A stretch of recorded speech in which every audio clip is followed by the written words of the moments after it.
نفحات رمضانية لشيخنا وهبان المودعي. الحمد لله والصلاة والسلام على رسوله وعلى آله وأصحابه أجمعين، أما بعد.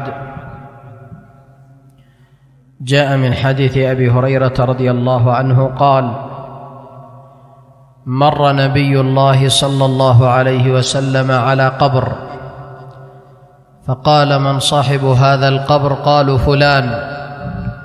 فقال: لركعتين عند هذا خير له من بقية دنياكم. أيها الإخوة، رسول الأمة محمد صلى الله عليه وعلى آله وسلم يمر على صاحب قبر ويسأل عن هذا الميت من هو، فيقولون: هو فلان، أي هم يعرفون أن هذا القبر قبر فلان. فيقول عليه الصلاة والسلام: لركعتين عند هذا خير له من بقية دنياكم. أي لو قيل لهذا الميت: نعطيك الدنيا كلها أو نعطيك فرصة لتصلي ركعتين، لاختار أن يصلي الركعتين، خير له من الدنيا بكاملها. لم يقل رسولنا صلى الله عليه وسلم: ركعتين عند هذا خير له من شيء من الدنيا، لا، وإنما قال: خير له من بقية، أي من كل دنياكم.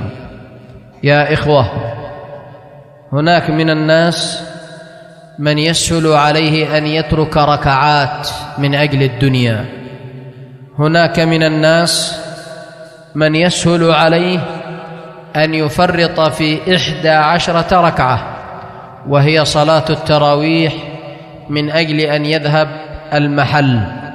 الدنيا جالسة وباقية، لكن إذا فاتتك الليلة هذه لن تعود لك إلى قيام الساعة، وإذا ذهبت عنك هذه الليلة من يعيدها لك؟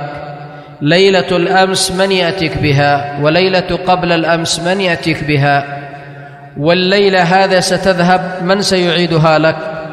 لو تعطي الدنيا بكاملها ما استطعت أن ترجع دقائق من عمرك. فسيأتي اليوم الذي تتمنى فيه هذه الصلوات، بل إن هناك من المسلمين من يترك صلاة التراويح ربما من أجل أن يذهب مع زملائه ورفاقه ليلعبوا الكيرم أو البطة أو ما يسمى بالسمرة، يسمرون سويا ويحصل منهم ما يحصل. يا عباد الله، الصلاة الصلاة، الصلاة الصلاة، حافظوا عليها، واعلموا أن شهر رمضان فرصة لكم للتزود من العبادات والطاعات، وكل شيء باقي. إن هو القات، إن كنت ولا بد من المخزنين فالقات جالس وأمامك ليل طويل، وإن هو المحل فهو باقي، وإن هي الدنيا فهي باقية، وإن هم الأصحاب فهم باقون، لكن هذا سيذهب عنه. إن ذهبت الصلاة هذا مع الناس والعبادة مع الناس ستذهب، ما ستعود إليك، وستدخل قبرك، وسينزل عليك قبل هذا الأجل: كأنني بين جل الأهل منطرحا على الفراش وأيديهم تقلبني، وقد تجمع حولي من ينوح ومن يبكي علي وينعني ويندبني، وقد أتوا بطبيب كي يعالجني ولم أر الطب هذا اليوم ينفعني. لا محالة سينزل الموت وسيحل، فاستغلوا الفرص والأعمار في طاعته سبحانه وتعالى. نسأل الله بعزته وجلاله أن يجعلنا وإياكم ممن قذف في قلبه حب الطاعة وحب الإقبال عليه وحب الوقوف بين يديه، وأن يجنبنا وإياكم كل سوء ومكروه، إنه سميع الدعاء